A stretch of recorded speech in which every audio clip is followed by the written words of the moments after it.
Okay, in example one, we're going to find the lateral area of the cone, total area, and the volume.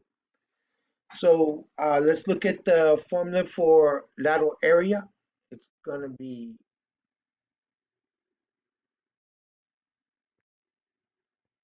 lateral area is equal to pi r L. Now, L is the slant height, which is right here, 25. The radius is right here, which is 15. So one of the things that we have to remember is if it says exact, you're going to be keeping pi in the answer. So here we go. We're going to have 15 for R. My slant height is 25, and that will be pi. I'm going to bring down the pi because that's going to be part of my answer.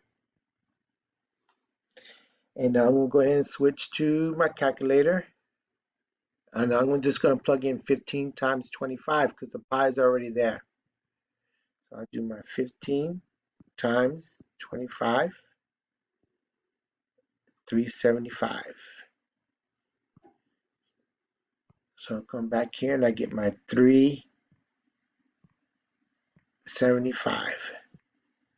Now, it doesn't have inches, feet, meters, or centimeters, so we're just going to go ahead and add the unit squared.